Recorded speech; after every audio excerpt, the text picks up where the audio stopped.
The Subcommittee on Government Operations and the Subcommittee on Healthcare Benefits and Administrative Rules will come to order, and without objection, the Chair is authorized to declare a recess at any time. It is not every day that we get to hold hearings and highlight good news about federal regulations. Certainly in July, the administration announced in the course of just 5 months, the federal government was able to achieve a reduction in the net regulatory cost. Bravo. While still issuing new regulations, this administration actually has saved $22 million, and I would like to reiterate, 22 million American taxpayer dollars over this course. And to put that in abstract terms, at the end of the Obama administration, it would have taken someone 3 years and 177 days to read through the entire code of federal regulations. As of today, that number has been reduced to 2 years and 217 days.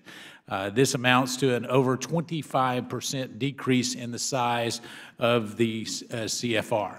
Now, this type of progress is shrinking the federal regulations is really unheard of, and it is thanks to the President's regulatory reform agenda. In January, President Trump issued an Executive Order 13771, which established a one-in, two-out process where agencies must repeal 2 regulations for every new regulation that the agency issues. The order also directed the agencies that they must achieve a net regulatory cost of 0 in the fiscal year 2017. By all accounts, the agencies will continue to surpass this goal. And in February, President Trump issued a second executive order that provided a process by which the agencies would implement the one-in, two-out requirement. The Executive Order 13777 requires each agency to designate a regulatory reform officer and to implement regulatory reforms at their agency, and to establish a regulatory reform task force to review the agency's regulations to determine whether they should be repealed or replaced. Now, in September, I joined leadership from this committee and the House Judiciary Committee to request briefings from 24 agencies on the work of their task force. The results from these briefings are indeed impressive. Most agencies have begun comprehensive reviews not only for their regulations, but guidance documents, policies, information collections, and other written materials that impose burdens on the public. Many agencies have already started to clean house by starting the process to repeal and amend regulations. And this kind of kick in the pants change our out-of-control federal regulatory footprint was badly needed. The committee will be hearing today from 3 of those agencies that enthusiastically embrace this effort and have developed a strong and effective task force.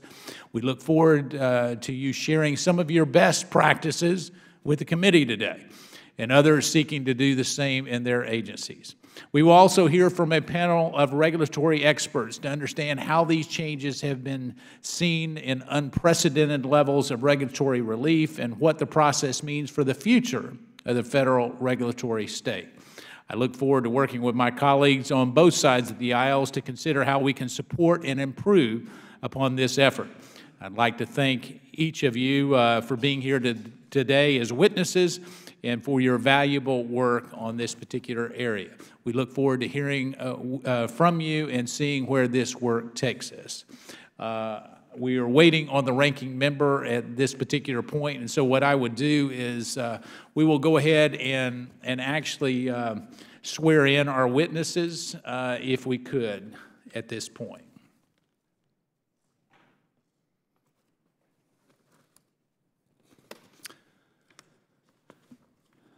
All right, so I would first like Ms. Joy Chung, the Director of Oversight and Compliance in the Office of Deputy Chief Management Officer at the Department of Defense. Welcome. Mr. Giancarlo Breezy, is that right? Oh, man, I get an A for today. The Principal Deputy Associate Administrator at the Office of Government-Wide Policy at the General Services Administration. And the easiest name out there, Dr. James Owens, the Acting General Counsel at the Department of Transportation. Pursuant to committee rules, we ask that all witnesses be sworn in before they testify. So if you would please rise and raise your right hand. Do you solemnly swear or affirm that the testimony you're about to give will be the truth, the whole truth, and nothing but the truth? All right, thank you. Please be seated and let the record reflect that all witnesses answered in the affirmative. In order to allow time for discussion, we would ask that your oral testimony please be limited to 5 minutes, but your entire written statement will be made part of the record. And as a reminder, there's kind of a clock in front of you there, and so if it comes out with a big hammer, that means stop. And we also, it will remind you there's a red button, so if you'll press that so that we can hear you and we can take the notes accordingly. So, Ms. Chung, we will recognize you for 5 minutes. Good morning, Chairman Meadows, Chairman Jordan, Ranking Member Connolly, Ranking Member Krishnamoorthy, and members of the subcommittees. Thank you for this opportunity to provide information about the Department of Defense's Regulatory Reform Task Force and DoD's regulatory reform efforts under Executive Orders 1377 and 13771. My name is Ju Chung, and I'm the Director of Oversight and Compliance in the Office of the Deputy Chief Management Officer at the Department of Defense. With our regulatory reform efforts, the Department is committed to more faithfully adhering to the regulatory principles that federal agencies should promulgate only those regulations that are required or necessary and that do not unduly burden the American people. On April 20th, 2017, the Department of Defense established a regulatory reform task force, and I was designated its regulatory reform officer. The task force was established to conduct a comprehensive retrospective review of all of its 716 existing codified regulations, including 350 Defense Federal Acquisition Regulation Supplement clauses and provisions, to make recommendations to the Secretary on whether they should be repealed, replaced, or modified in accordance with law. The DoD task force is composed of senior leaders, and there are 3 subgroups that have been established under the task force to aid in the review of the Defense Federal Acquisition Regulation clauses and provisions, the regulations under the Army Corps of Engineers, and the regulations under the Defense Health Agency TRICARE rules. The task force's efforts can be divided into 3 phases. First, the establishment. Second, the review and recommendations of the rules by the task force. And third, the implementation and sustainment of the reform efforts. In order to review all 716 codified regulations at a steady and actionable rate, the task force established a bi-weekly schedule of review with the goal of concluding its review by the end of 2018. At the outset, the task force established schedule of reviews by topic in order to evaluate regulations for consolidation and to eliminate unnecessary, outdated, or ineffective rules, which is a priority set forth in Executive Order 1377. The task force has sent 2 reports to the Secretary, one on May 24th and one on September 30th. At the time of the second progress report, the task force had reviewed 120 regulations and 19 Defense Federal Acquisition Regulation Supplement clauses. So far, the Department has identified approximately over $10 million in savings and have identified 88 rules that it may be able to repeal, subject to final review by the Office of Management and Budget. Most of the task force's recommendations thus far have been to eliminate or modify unnecessary, outdated, or ineffective regulations, and several reviews have resulted in recommendations to consolidate rules into a single DoD-level rule, which will provide the public with one governing, unifying regulation and consistent application of rules on the public. To provide an opportunity for public engagement, the task force published notices for comment being reviewed by the task force and the 3 subgroups, and has updated its public-facing website to provide additional transparency. DoD understands that a key component of the regulatory reform efforts is the implementation and sustainment efforts. To that end, the department's components have already started the implementation phase of those recommendations that have been approved, and the task force is closely tracking those regulatory actions. Currently, the task force has reviewed 17% of its codified regulations, and we are on track to meet our goal to review all of the codified regulations by the end of 2018. Mr. Chairman, regulatory reform is a part of the Secretary's overall reform strategy, and DoD believes that the deregulatory actions and cost savings of our reform efforts will help reduce unnecessary burdens on the public and promote agency accountability. I thank the Chairman, ranking members, and the subcommittees for this opportunity to discuss the regulatory reform efforts, and I'm happy to take any further questions. Thank you. Thank you, Ms. Chung. Mr. Breezy, you're recognized for 5 minutes. Chairman Meadows, Chairman Jordan, Ranking Member Connolly, Ranking Member Krishnamoorthy, and members of the subcommittees, it is a pleasure to appear before you today to discuss GSA's Regulatory Reform Task Force and regulatory reform activities in accordance with Executive Order 13771, Reducing Regulation and Controlling Regulatory Costs, and Executive Order 13777, Enforcing the Regulatory Reform Agenda. My name is Giancarlo Breezy, and I am the General Services Administration's Principal Deputy Associate Administrator in the Office of Government-Wide Policy. As one of the federal government's central management agencies, GSA strives through its regulations to provide a policy framework that affords agencies the flexibility to accomplish their missions in the most effective manner while adhering to laws, executive orders, government-wide memoranda, and other applicable requirements and sound management practices. GSA accomplishes this through 4 comprehensive regulations: the Federal Property Management Regulation, the Federal Management Regulation, the Federal Travel Regulation, and the GSA Acquisition Regulation.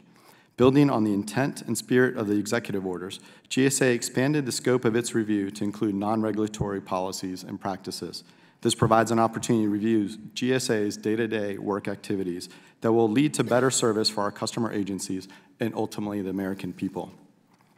GSA is fully committed to complying with Executive Order 13771 and is currently pursuing a number of deregulatory actions that will reduce the burden on vendors doing business with the government. EO 13777 required GSA to appoint a regulatory reform officer, establish a regulatory reform task force, and evaluate existing regulations and make recommendations to the agency head regarding their repeal, replacement, and modification. Accordingly, GSA formally established its regulatory reform task force, comprised of GSA's Regulatory Reform Officer, Regulatory Policy Officer, Senior Procurement Executive, and 2 operational subject matter experts. It was important that GSA's task force have both policy and operational perspectives as we reviewed our regulations, internal policies, and practices. GSA's Regulatory Reform Task Force established 4 working groups consisting of subject matter experts to review regulatory and non-regulatory policies and practices that will result in recommending proposals in alignment with the objectives of EO 13777. GSA's task force working groups are organized around the agency's primary functions and guidelines, or regulations. The working group solicited reform proposals within the agency, in the case of travel, from 17 other federal agencies that volunteered to contribute to the review. To ensure public engagement, each of the 4 working groups published a notice in the Federal Register to solicit reform proposals from the public. These activities have generated over 2,000 regulatory reform comments, including nearly 1,800 proposals generated by GSA's internal working groups and input from other federal agencies. Examples of regulatory reform proposals currently under review or being pursued include making it easier for vendors to do business with GSA. More specifically, GSA is looking for ways to remove outdated requirements in the GSA acquisition regulation that require contractors to submit multiple reports or redundant information. Other proposals under consideration are non-regulatory, but important nonetheless, include making regulations more accessible to users on mobile devices or simplifying internal forms. We are optimistic that regulatory and non-regulatory efforts such as these will in the aggregate have a significant impact on improving GSA's regulatory and operational landscape. After the working groups finish their initial reviews, they may seek clarifications from the submitters to ensure full understanding and will ultimately make recommendations to the task force. The task force will then consider the recommendations, consult with necessary internal, external advisors, and then we'll make a formal recommendation to the GSA administrator. I'm grateful for the opportunity to update the subcommittees on GSA's Regulatory Reform Task Force and look forward to working with the committee and subcommittees as GSA continues its efforts. Thank you for your time today, and I welcome any questions. Thank you. Dr. Owens, you're recognized for 5 minutes. Good morning, Chairman Meadows, Chairman Jordan, Ranking Member Connolly, Ranking Member Krishnamoorthy, and members of the subcommittees. I am James Owens, Acting General Counsel of the Department of Transportation. I am grateful for the opportunity to present to you the Department's progress on regulatory reform under Secretary Chow's leadership. DOT has one of the largest rulemaking portfolios in the federal government. To carry out its responsibilities, the Department embraces a regulatory philosophy that emphasizes transparency, stakeholder engagement, and regulatory restraint. Our goal is to allow the public to understand how we make decisions, which includes being transparent in the way we measure the risks, costs, and benefits of engaging in or deciding not to engage in a particular regulatory action. The Department also embraces the notion that there should be no more regulations than necessary. We emphasize consideration of non-regulatory solutions and have rigorous processes in place for continual reassessment of existing regulations. The executive orders issued by President Trump at the beginning of this administration have been instrumental in helping the Department achieve regulatory reform goals. In response to the executive orders, the Department formed a regulatory reform task force. Our task force consists of 2 components: a working group that meets with each of our operating administrations once per month, and a leadership council. Senior career and non-career officials are members of the task force. In carrying out its work, the task force is guided by 3 principles. First, reduce the unnecessary regulatory burden on the public without compromising safety. Second, further stretch taxpayer dollars by streamlining the infrastructure permitting process. And third, enable innovation by removing unnecessary regulatory barriers to transformative technologies. Through our ongoing review and revision of DOT regulations, we have been able to save the American public significant time and money without reducing the safety of our nation's transportation system. DOT rules issued in fiscal 2016 under the previous administration imposed an estimated $3.2 billion in annualized costs.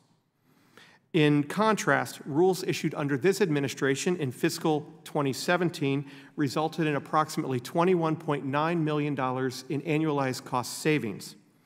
In addition, rules anticipated to be issued in 2018 are currently projected to yield substantially increased annualized cost savings. In effect, we hope not only to continue to save the American taxpayers money, but to save them more money and faster. Approximately 12% of DOT rulemaking actions issued in the previous administration were deregulatory. We expect that in fiscal 2018, the number of deregulatory actions will increase to approximately half of all DOT rulemakings.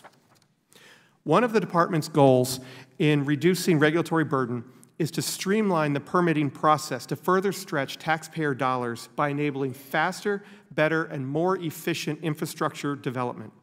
The Department has sought stakeholder input to assist in this effort, and in June 2017, we published a request for public comment asking for input to help identify obstacles to infrastructure projects. In response, we received over 200 comments containing over 1,000 ideas, and we are currently reviewing those ideas. Other steps the Department is taking to expedite project delivery include a proposal to encourage public-private partnership in transit project delivery and the issuance of updated guidance to help streamline environmental reviews.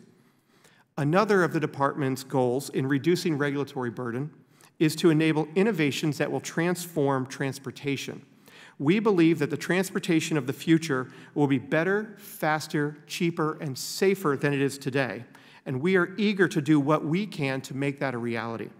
This administration is committed to enabling innovative and new uses of transportation technology, whether that involves automated vehicles, unmanned aircraft systems, or other emerging technologies. Although the Department has made great progress in implementing the administration's regulatory reform agenda, our work continues, and we anticipate continued deregulatory progress in fiscal 2018, including plans to consider potential burdens caused by non-binding agency guidance documents. Thank you again for the opportunity to discuss with you the Department's regulatory reform agenda. I would be pleased to answer any questions you may have. Thank you, Dr. Owens. Thank all of you for your insightful testimony here. We're going to, since we went ahead and started, I'm going to go ahead and recognize our ranking members for their opening statement. I first recognize the gentleman from Illinois, Mr. Krishnamoorthy, and for his opening statement. Thank you, Chairman Jordan and Chairman Meadows, for convening this hearing. I'd also like to thank Ranking Member Connolly, who couldn't be here, but he's displayed incredible leadership on this committee as well. And I'd like to commend all our witnesses for participating today, so thank you very much. There's an old saying that there's no Republican or Democratic way to pick up the trash or fill a pothole. The only thing that matters is that you deliver for your constituents. I think that's a good mindset to have as we look to improve efficiencies and cut unnecessary regulations. This shouldn't be done with any partisan preconceptions, but rather with a dispassionate and a rational mindset. In my career as a small businessman, we made our business decisions based on facts and numbers. If a product wasn't selling, we would investigate why. If we had to change our products or services, we did so because our research told us that what we had been doing wasn't working. We did this because we had a clear goal in mind. We wanted to sell the best products and services and keep making money for our shareholders. No matter how brilliant I thought my ideas were, I would be letting down my partners and our customers if I insisted on selling a product that our customers didn't want to buy. I strive to bring that mindset to Congress as well. If a policy or a change in regulation moves us toward what my constituents sent me here to do, I'd be happy to support it. I don't think many people in Schaumburg, Illinois, my hometown, expected that my first major legislation to be co-led by a Republican in rural Pennsylvania named Representative Thompson. But that's what we had to do because we had a shared goal of improving career and technical education. That is why today I'm particularly troubled by recent administrative moves to undermine, for instance, health protections and the coverage that millions of Americans have come to depend on. The Department of Health and Human Services recently decided to cut its open enrollment period in half because it appeared to be a move that was based on ideology, not practical circumstances. Shutting down the website on the first day of enrollment period and cutting down the enrollment period in half would only serve to hurt our customers of that service, not help them. So today, I hope that the testimony that we hear shows that agencies are making decisions based on facts and not ideology. I hope we hear that the testimony that you provide today shows that agencies are devising effective regulation, not just deregulation at any cost. I'm very grateful to the chairman for calling this hearing so we can further investigate the reasons behind administrative actions and the policy goals that they serve, and provide comment and insight on how agencies can more effectively serve the American people. I look forward to discussing this more with the witnesses. Thank you, Mr. Chairman. I thank the gentleman. The chair recognizes the gentlewoman from the great state of Illinois and my dear friend, Ms. Kelly, for her opening remarks. Thank you, Mr. Chairman, for holding this hearing to examine the agency regulatory reform task forces established by the current administration under Executive Order 13777 and to evaluate implementation of Executive Order 13771, which requires agencies to propose a repeal of 2 regulations in order to issue a new rule. And thank you to the witnesses. Since January 20th, this Congress and the administration have overturned, delayed, or repealed dozens of regulations that were issued during the Obama administration. Under this administration, employers have fewer requirements to protect their employees from exposure to toxic chemicals. Airlines can be more opaque regarding baggage fees, and people with mental disabilities can more readily purchase guns. Important rules to ensure clean air and water are being rolled back. All of this is being done under the guise of cost savings, but I fear that it is being done without considering the impact on all Americans. To get an overview of how Executive Orders 13777 and 13771 are being implemented and what direction the White House or the Office of Management and Budget has given to agencies to execute these two executive orders, the committee should hear from Director Mulvaney, a former member of this committee, and Office of Information and Regulatory Affairs Administrator Niamo Rayo. It is critical that we understand that overarching strategies for this administration's regulatory agenda, considering the aggressive steps this administration has taken to repeal or otherwise halt rules that were carefully crafted under the previous administration. The administration's regulatory task forces were established ostensibly to identify costly, unnecessary regulations that can be repealed. The administration has not provided Congress with membership lists for the task forces, and we are forced to glean what information we can from public reporting. These task forces appear to be filled with industry lobbyists acting on behalf of special interests, and agencies are moving to repeal regulations that benefit industry with little regard to health and safety of the public. It is also unclear with whom these task forces are meeting, whether they are balancing the interests of industry with those of consumers and other parties, and which rules these task forces have recommended for repeal. We do not know which, if any, rules have been repealed at the suggestion of the task forces. The opaqueness of these task forces, from their members to their actions, is of great concern. Further, Congress has no way of knowing to what extent members of the task forces are subject to conflicts of interest laws and executive orders, if at all, and if any ethic waivers have been issued to these members. I am not taking a second look.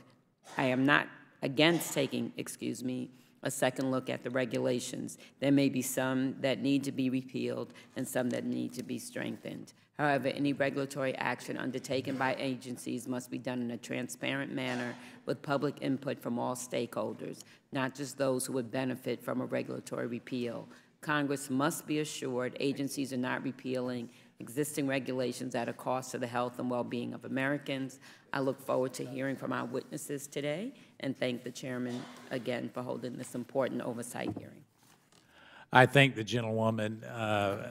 Again, as we go back and forth, we ask that members, if you will just be very cognizant of the clock, and I'll be gentle on my gavel, but I want to make sure that we get everybody in to ask questions. So the chair recognizes the gentleman from Michigan, Mr. Mitchell, for 5 minutes. Thank you, Mr. Chair.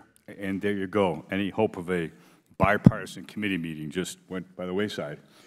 Let me ask you for a brief response, if I can. Do any of you believe that the executive orders has in some way hindered your ability to effectively protect the American people? No, sir. Mr. Owens, Dr. Owens.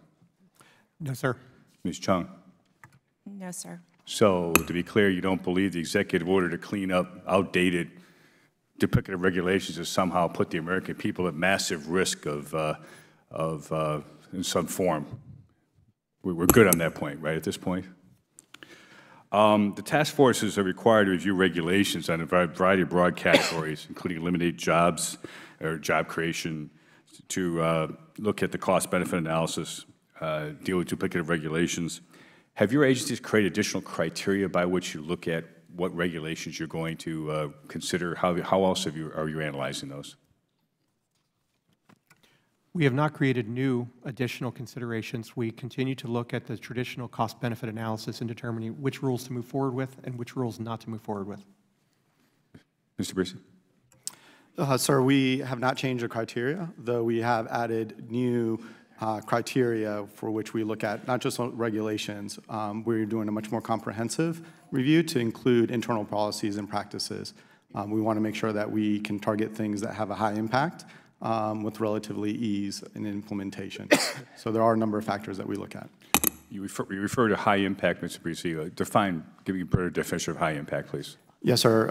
Those items that could have a large influence on the either constituents, whether it's small businesses or large businesses doing business with the government, making their life easier in terms of doing business with us, or it could be internal management regulations that have an impact on federal employees who abide by those. Ms. Chung? We have also not changed our criteria. We've looked at all of our regulations under the existing cost-benefit analysis that is required for all regulatory actions. Thank you. One of the concerns that has arisen from some of the comments already today is that somehow the review of these regulations has been turned over to political ideologues. I'd ask each of you, maybe starting with Ms. Chung, have career staff been directly engaged in this process, and how extensively, please? The DoD task force is primarily composed of career staff. I'm a career official, and we're primarily majority are composed of career officials. Let me ask you, Ms. Chung, in selecting people for the task force, was there some political ideology determined of who would be selected in your department? No, sir. We decided to take a comprehensive approach to look at all of our regulations, so we decided to naturally look to appointing people on the task force that had the most regulations. I would hope. So we have members from the 3 departments, members from the undersecretaries that have the most regulations, sure, and general counsel, of course. We have a working level group as well that composed of subject matter experts that review the regulations before they go to the task force. So that's how we've conducted our process. Mr. Brice. Yes, sir. The committee or the Regulatory Reform Task Force at GSA is comprised of 5 members, 3 of which are career employees, 2 are political. But most of the work and review is being conducted by working groups comprised of career individuals or subject matter experts in the particular field or regulation that they're reviewing. And Dr. Owens. Our task force includes both career and non-career officials. Our working group consists of senior career experts, including the Assistant General Counsel for Regulations, the Executive Director for Policy, and the Career Deputy General Counsel. And then we work very closely with career experts in the different operating administrations as part of the general review process going forward. Dr. Owens, in terms of your task force, you didn't give me much of a breakdown in terms of career folks versus political appointees. Can you give me an estimate of what that is? So on the working group, we have 4 non-career appointees and 3 career appointees. We additionally have a leadership group that is comprised of the Regulatory Reform Officer and other senior political leadership, but that is more of a review body that receives recommendations from the working group and ultimately from career staff. So is it an accurate description, in your opinion, that much of the review of these regulations is driven by long-term career staff that are subject matter experts and know this better than a whole lot of us political folks? Absolutely. We could not do our jobs without the career experts and their professional assistants. Ms. Chung? Yes, absolutely. I would support that statement. And Mr. Brice? Yes, sir. Thank you, sir. I'll yield back. Thank you. The chair recognizes the gentleman from Illinois, Mr. Krishnamoorthy, for 5 minutes. Thank you, Mr. Chairman. I'm concerned that agencies are rolling back regulation documents, not necessarily based on evidence, but based on a political agenda or without full information. Just last week, the Department of Education announced it was repealing 72 guidance documents related to special education. These documents do everything from informing states on what processes they are to follow to receive grant funding, to ensuring that students with disabilities are included in all educational activities. Some of these guidance documents had been on the books as far back as 1980. While the Department of Education put out a general request for comment on its regulatory reform plans, disability advocates had no opportunity to comment on the repeal of these same guidance documents. The department, unfortunately, didn't have all the facts from everyone affected.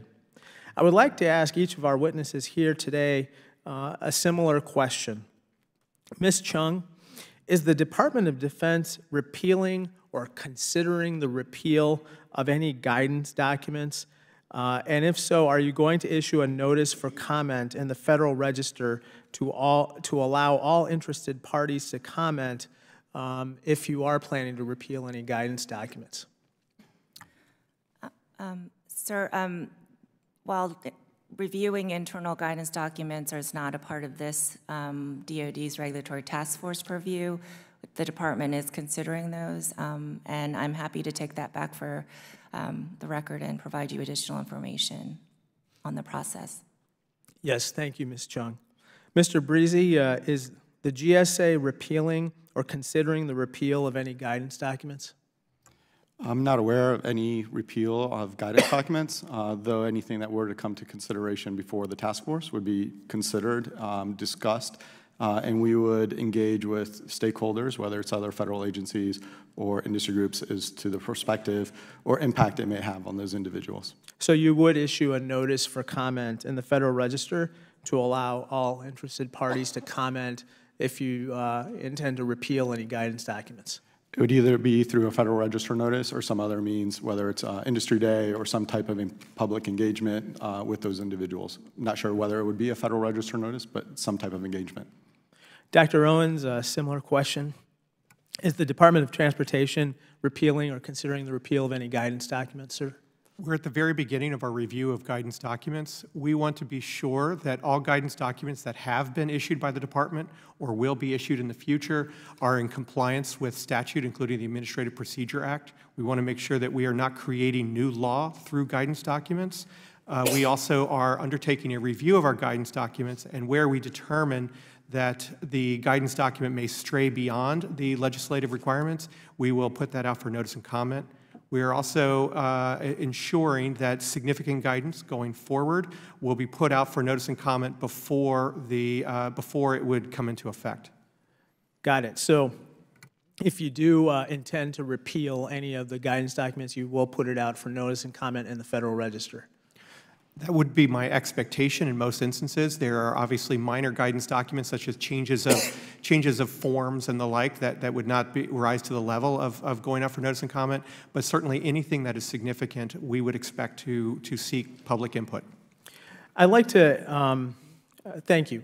I'd like to ensure that, if there is a repeal of any guidance documents, that you do put it out for notice and comment, because that's so important for stakeholders to have a say in your intended action. I have another similar question.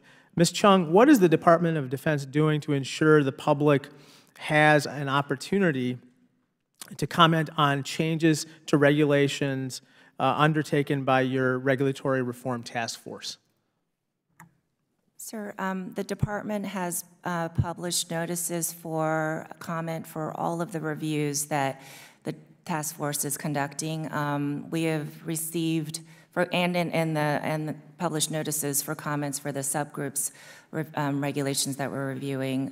For two of our subgroups, we have received many comments. For example, in the regulations for the Army Corps of Engineers, we've already received over 1,000 comments, and we're currently reviewing all of those comments for consideration. In addition, we have published, we've updated our website on our regulatory reform website, which includes a frequently asked questions section.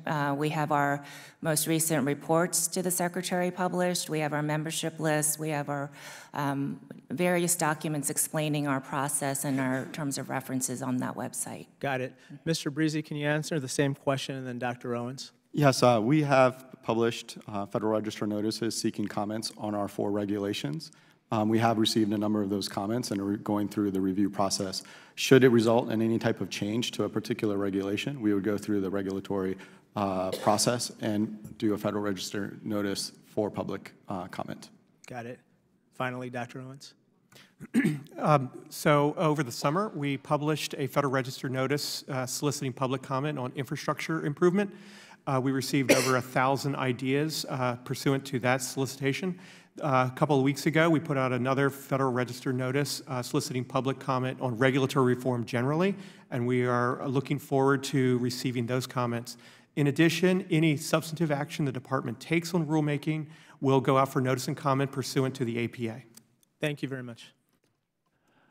The chair recognizes the gentleman from Georgia, Mr. Heiss, for 5 minutes. Thank you very much, Mr. Chairman, and thanks to our panel for being here and each of you for your leadership with these executive orders. I can only imagine in receiving an executive order and beginning to implement that, you're going to have some people within the agencies rather excited to update some regulations and probably some not so excited about it. So just kind of overall, have you received any pushback from career staff at your various agencies? We have not at DOD.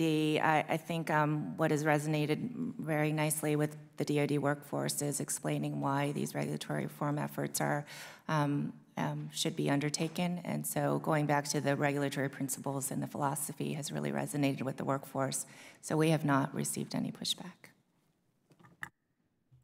At GSA, we have not received any pushback from either career or anybody else we have engaged with. In fact, if anything, they see this as an opportunity not to only review the regulations that we have, but more importantly, looking at all of our day-to-day activities, our guidance documents, and that's what they're really excited about. Those are the things that impact them on a day-to-day basis and an ability to voice their opinions and possibly achieve change and making their lives better. At DOT, we've been impressed by our career staff. They have been extremely supportive of our efforts. It's not only our efforts, it's their efforts as well. And without their support, without their expert guidance, we would not be able to move forward with this process. Well, I'm impressed with it as well, with each of your answers there. That's pretty fascinating. So you, with regulations, with being duplicative or burdensome or whatever it may be, you're receiving no pushback. Why? In one or two sentences, why is it that your agencies are excited to proceed with doing away with these? We'll just go down the line again, Ms. Chung. I'll be honest, I think it's very satisfying at the department to unify certain policies and requirements under one regulation. And I think the workforce is satisfied in that unity that this brings. At GSA, on the onset, we took a lot of time to consider the process of which we would go through the regulatory review, and we approached it in a manner that allowed input from not only the employees that are dealing with it day to day, but also engaging other agencies, which had never been done before. And that's what has the employees excited. They're not just looking at it from their own input, but from the stakeholder perspective as well. And again, that's what has them excited. At Transportation, our career experts have a long tradition, a long culture of pursuing cost-benefit analysis, of seeking data, a data-driven process to improve all of our regs, to improve safety.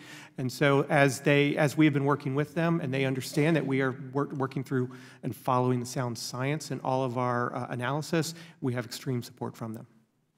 Well, thank you. And I appreciate the you know, it's the stakeholders out there that are living under these regulations, and it's encouraging to me to have some government agencies excited about helping people who are just suffocating under so much regulatory burdens. So let's just continue. That you guys are doing great with this. Let's continue.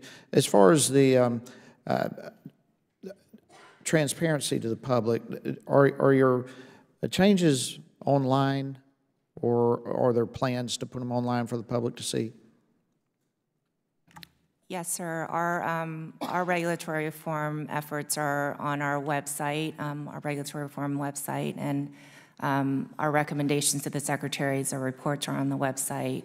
Our process of how we conduct our reviews are all on our website. From a transparency perspective, the Federal Register notices, the comments that we received are public and available. Additionally, the transparency that we've undertaken is working with the agencies, those agencies that are impacted by our internal management regulations. And so they're part of the process. They're seeing the recommendations. They're going through them and doing the analysis with us and then putting forward recommendations for change. What about the general public?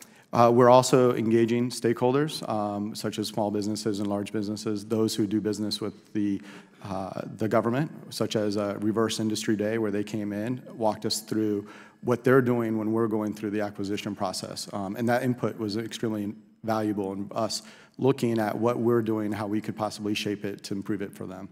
Great. Mr. Owens? We value transparency at transportation. We've published our task force reports on the internet. We also publish a monthly internet report of all of our rulemakings and where they stand.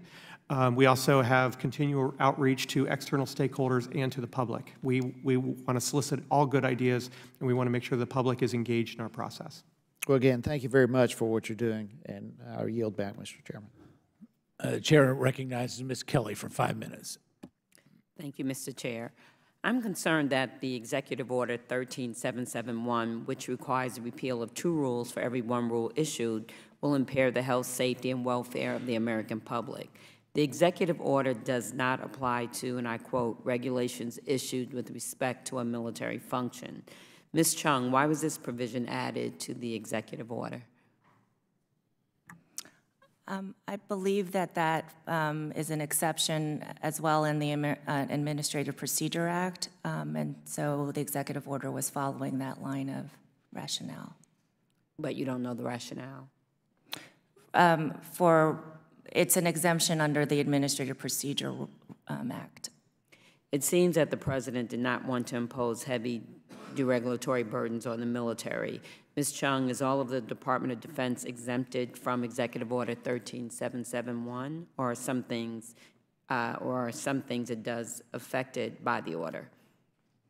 No, the entire Department of Defense's activity is not exempted from the executive order. The regulations that we're reviewing, all of the 716 are reviewed under the criteria for 13771, and we work with the Office of Management and Budget in identifying significant rules under that order. Okay. Did the Department of Defense advise the President not to apply the executive order to military regulations? To my knowledge, no. Had Executive Order 13771 been applied to military regulations, what impact would that have had they been applied?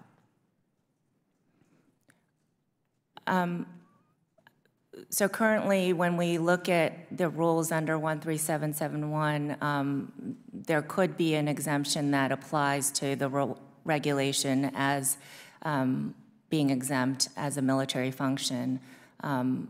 So some of those rules could meet that exemption. As a whole, all of the regulations that we're reviewing, they do not wholly meet that exemption. So we are working with OMB to determine which rules would meet that exemption or which would not. Okay, it seems to me that Executive Order 13771 could have had a serious impact on our military. It similarly could be having a serious impact on regulations which keeps the average American safe. Mr. Owens, do you think that Executive Order 13771 is having or will have an impact on safety regulations the Department of Transportation is issuing? No, ma'am. The safety is our #1 priority, and our intention is to, in identifying unnecessary regulatory burdens, we are looking to remove those burdens without compromising safety. Thank you. Do you think there would be more safety regulations issued by DOT if the executive order did not apply to the department? And just as how it does not apply to the military? I do not think that there would be more safety regulations in the absence of the executive order. Again, we take safety extremely seriously. We apply a cost-benefit analysis to everything we do, which the department has always done. And any time that the safety benefits or the overall benefits of society exceed the costs, that is a rulemaking we want to engage in. Okay, thank you. And I'm glad to hear that safety is #1 because I have concern that Executive Order 13771 is putting Americans in harm's way and should be repealed immediately. Thank you. I yield back. The chair recognizes the president of the gentleman from Alabama, Mr. Palmer, which is not on either of the subcommittees, but I ask unanimous consent that he be allowed to fully participate in today's hearing without objection. So ordered. The chair recognizes Mr. Palmer. Thank you, Mr. Chairman. Just have a few questions, and some of it's follow-up. But in a broader sense, considering some of the reports that have been issued showing that regulations cost our economy approximately $1.9 trillion a year, Some of the feedback I've gotten from private sector is that they're dealing with obsolete regulations, or they're dealing with duplications, and in some cases contradictions. Ms. Chung, is there an effort to take a broader look at the regulations to eliminate the obsolete, what I guess you could call the low-hanging fruit? Yes, sir. That was the approach that we took at the outset, is to schedule our reviews by topics in order to review regulations that are of similar requirements, to identify rules that we could consolidate and that we could eliminate if they were outdated. So that was certainly one of the first ways that we were looking at the regulations. What I've found in talking with people is that business is not necessarily averse to regulations. What they find problematic is the lack of clarity. In some cases, I've been told that they're getting contradictory answers. They could call one regulator one week and get an answer, and then a few weeks later call same agency, different regulator, get a different answer. Is that part of the process that we want to bring clarity to our regulations? Yes, sir. Certainly, that is within what we want to do. One of the goals that we want to achieve in the department is to unify the requirements within our components, and that's, for example, we have been looking at components that have different regulations on the same topic, and consolidating those requirements into one rule so that there is one governing rule and the public understands what that rule and requirement is. So certainly that is the effort. So, Mr. Breezy, if we just kind of simplified this, the objective here is not just about saving the economy money, it's bringing predictability, it's sensible regulation. Would that be a fair way of describing what we're trying to do? Yes, sir. GSA is supporting other internal or other agencies across the government. We don't like to think of it in terms of deregulatory or making new regulations. It's about getting the right regulations in place and protecting the taxpayer in terms of funds, making sure that we protect employees across the federal government by understanding what it is and how they need to adhere to laws and guiding principles from the administrations. So it's about getting the right regulations. Well, the reason I keep pounding on this, Mr. Chairman, is that we're talking about saving the taxpayers' money, but really what we're talking about are consumers, because regulatory cost, some people call it a hidden tax. It's not a hidden tax. I mean, at least a tax might go to build a bridge or a road or fund a school. It's just a hidden cost. And again, the reports indicated that the average household's spending about $15,000 per year in regulatory costs that's added to their burden, and that's particularly a problem for low-income families. So when we talk about regulatory reform, that's one of the things that I think we want to do. We want to make sure that we have the right regulations, that these are clearly written, so that we reduce the amount of burden that's passed on to families. That's a primary goal of mine while I'm in Congress is to try to bring to our regulatory regime clarity and to reduce the burden on families, because I think it's a great idea to, as far as the burden on taxpayers, but it's really just an overall cost of living issue that when we have regulations on top of regulations, you lack clarity. Some of them are obsolete, Ms. Chung. That's just an unnecessary cost. And I hope that as we continue to do this, that we're not compromising public safety. I don't think we are. I think what we're doing is we're trying to remove a tremendous burden on families. Mr. Chairman, I appreciate the opportunity to participate in this hearing, and I yield back. I thank the gentleman. The chair recognizes the gentlewoman from Michigan, Ms. Lawrence, for 5 minutes. Thank you, Mr. Chair. The Department of Transportation is tasked with keeping Americans safe on the road and the skies. However, I'm concerned that the executive order will inhibit the department's ability to do that. A 2012 highway transportation bill required the department to write a rule about rear seat belt reminders. This rule would alert drivers if individuals in the back seat, such as children, are not buckled up. This rule has been delayed and not yet implemented. It was supposed to be finalized in 2015, and it still has not been. To put some reality to my concern, in 2016, over 200 children in Michigan alone, died in car crashes. Over 140 of those children were under the age of 10. This seatbelt rule could have saved some of their lives. Mr. Owens, would it be possible for the department to finalize this rule given the regulatory budgeting requirements in Executive Order 13771? We are, at DOT, we are committed to completing all rulemakings mandated by Congress, and so we will move forward with every single rulemaking. In terms of a cost analysis, in terms of the cost analysis for the 2-for-1 and the executive orders, that's a different matter that we are focused first and foremost on ensuring that we have our rulemakings done. We will, of course, endeavor to do so in the most cost-beneficial manner possible so that we can maximize the benefits to society and minimize the costs. But I can assure you that anything that is a mandatory rulemaking, something that Congress has required us to do, we will move forward on. Where are you with the rear seat regulation? Where are you? I don't have that information in front of me, but we can get back to you on that.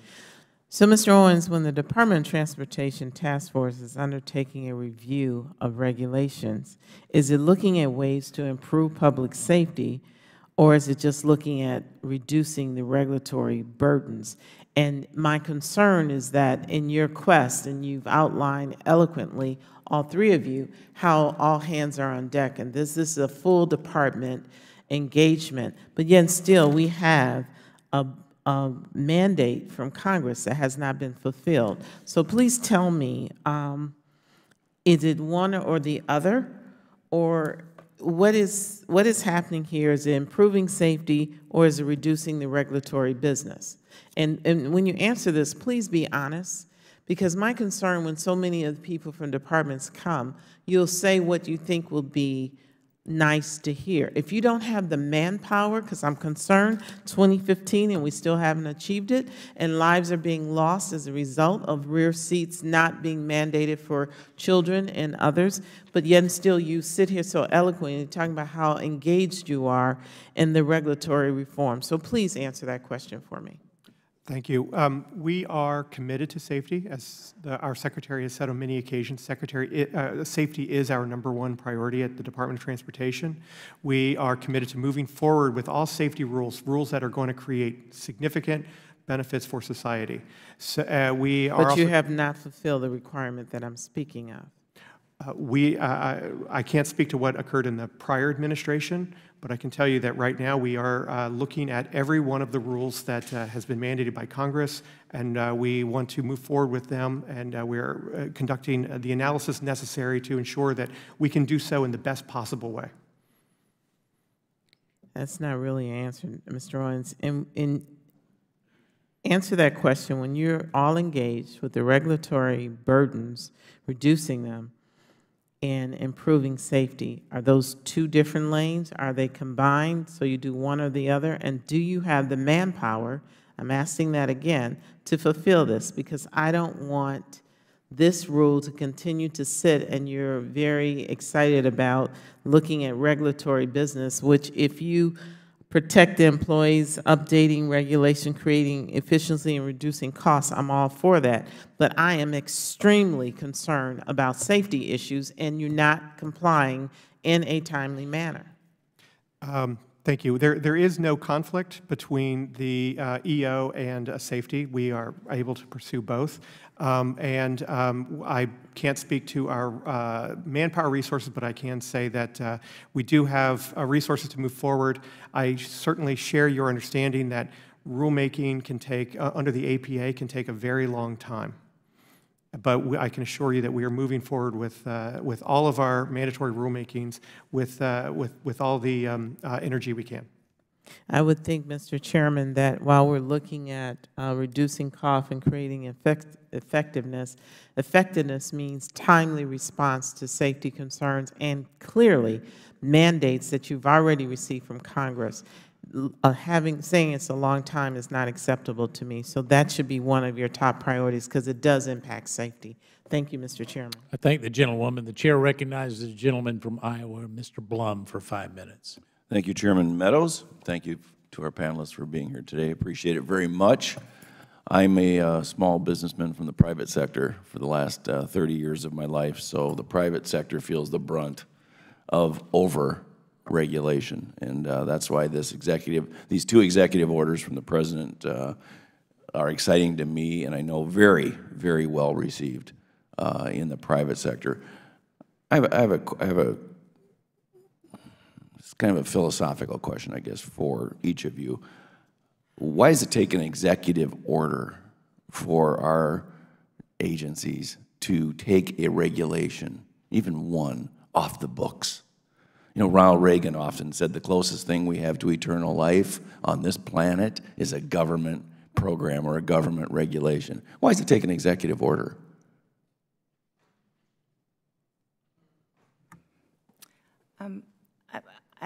You know, at the Department of Defense, we did take on a initiative to conduct a regulatory reform effort prior to these executive orders under the prior executive orders. However, I think that the executive orders do provide strengthen agency leadership support and formalizes a process that may not exist. And so I think it just strengthens the leadership engagement. What does that mean in layman's terms? So, that a small business person in Eastern Iowa can understand. While we were, and I'm being respectful, but I'm not sure what you just said. Okay, so we were conducting a regulatory reform initiative, looking at our business process on a regulatory program. Quite honestly, a few years ago, kind of looking as a result of an executive order. As a result of existing requirements, executive orders, and law.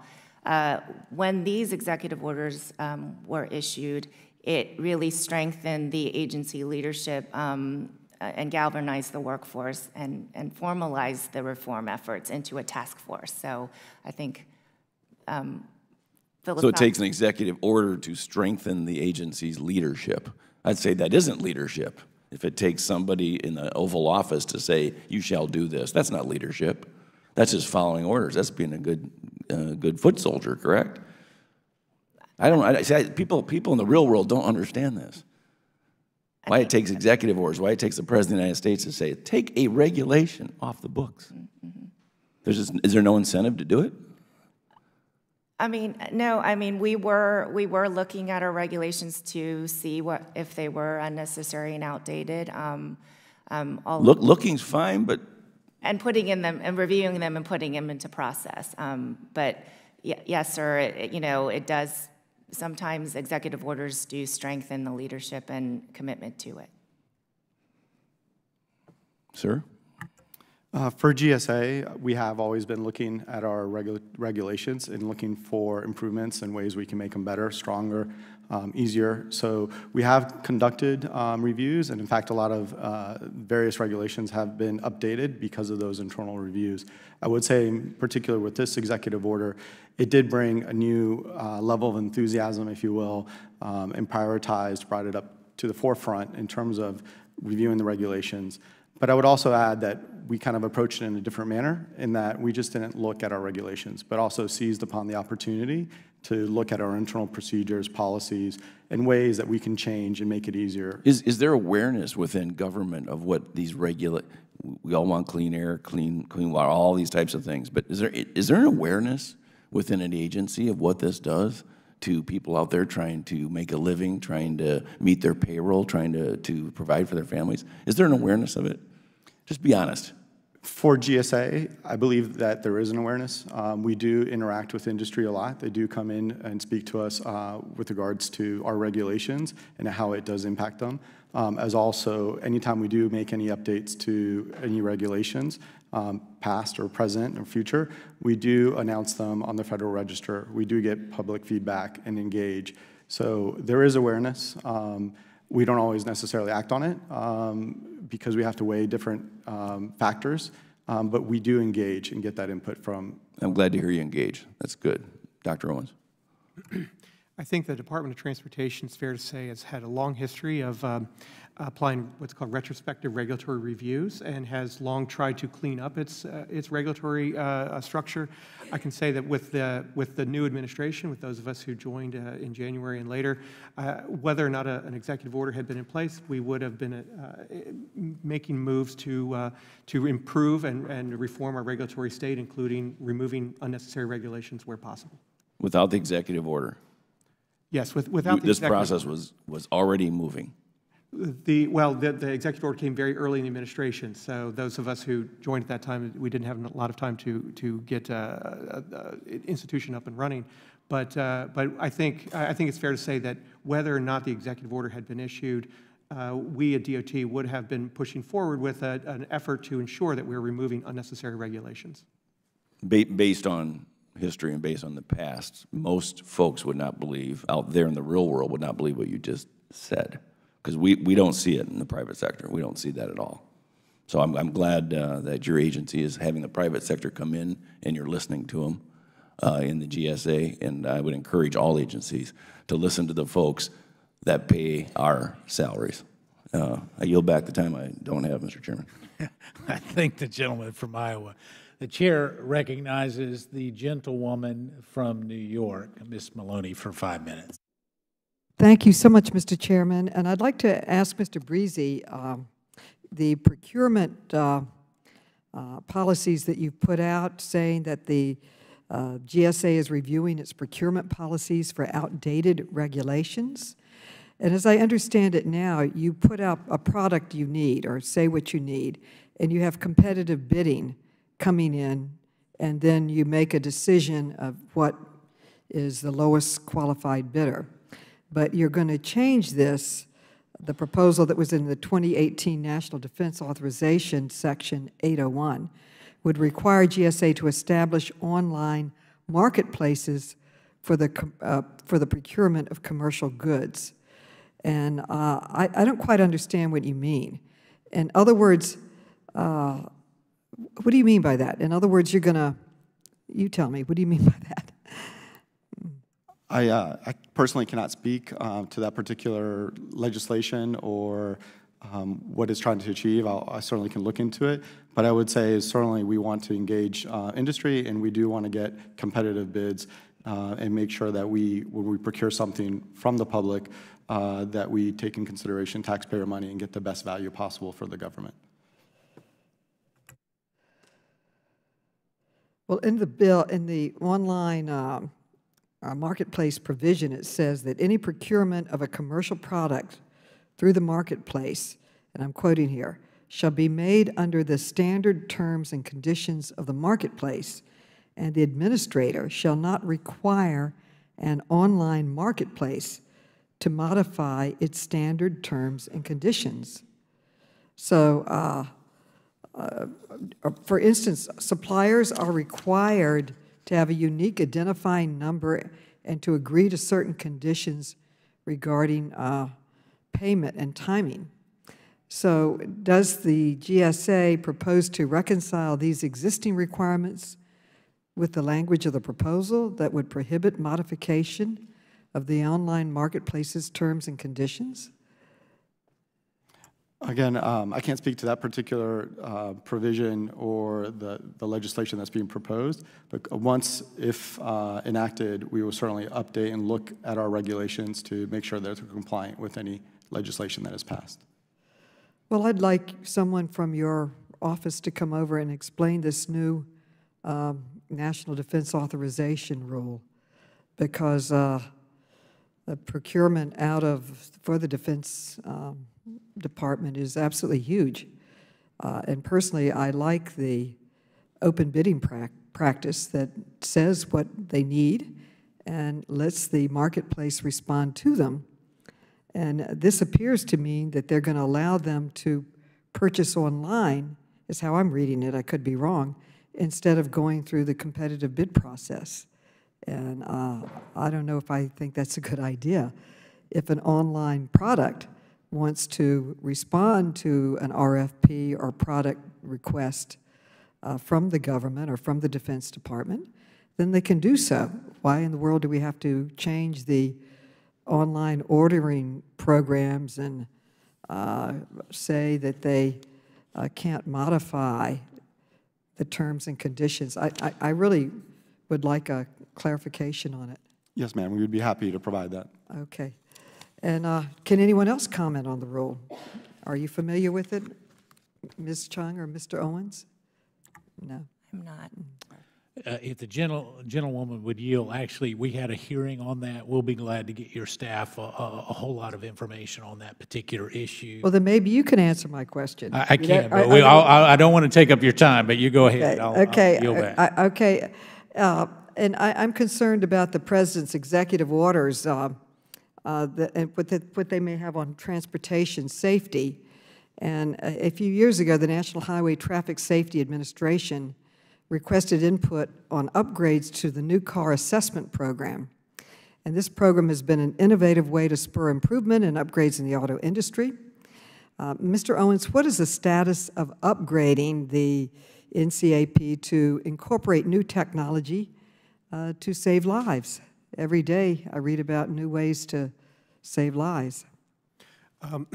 So we are certainly committed to vehicle safety, and we are very excited by the new technologies that are coming into being in the automotive industry.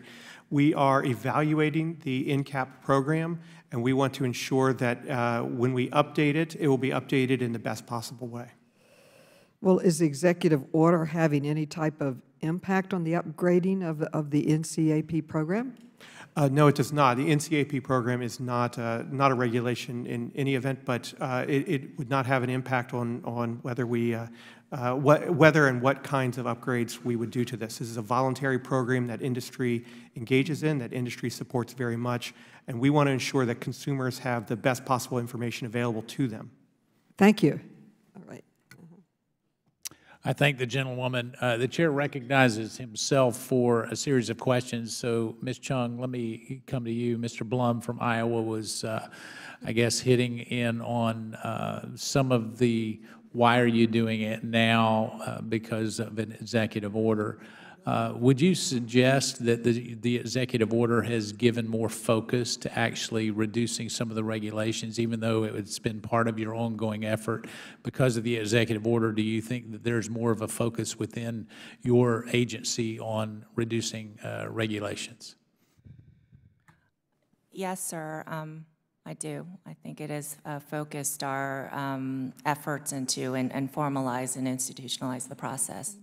All right, and so, Dr. Owens, let me come to you, because obviously at DOT there was a whole lot made of safety. Is there ever a time where safety is sacrificed as you're reviewing what regulations to get rid of? Absolutely not. Safety is our #1 priority, and as we analyze every possible rulemaking, we are looking to maximize safety benefits and other benefits and minimize the costs. Okay, Dr. Owens, could you make the case that when you have some of these regulations and guidances that are out there that seem to just clog up the works, that the more streamlined you make it, the more you can focus on safety? I think that's a fair assessment. I think we are looking to remove costs that are unrelated to safety so that industry and the government can focus more on the safety issues. Okay, Mr. Breezy, let me come to you, because as we look at what GSA is doing and actually trying to streamline the whole regulatory side of things, what would you say has been the biggest impediment to actually getting that done? I wouldn't say there have been any impediments. It's just a matter of rallying the troops. And some on my side would suggest that is the deep state or actually staff. But what I'm hearing is actually it's been career staff that has been helping all of you make these kinds of recommendations and changes. Is that correct, Mr. Breezy? Yes, sir. So what we're saying is the federal workforce, who has been here for a long time, is actually participating in this, making constructive recommendations on what we can get rid of from a regulatory point of view. Is that correct? Absolutely, sir, yes. Ms. Chung, are you finding the same thing? Absolutely, sir. Dr. Owens, are you finding the same thing? That is correct. In one sense, aside from industry and other stakeholders, our career staff are the closest to many of these regs, and many of them understand what is obsolete, what is outdated, what needs to be changed. Okay, so let me make sure that I send a very clear message to your agencies.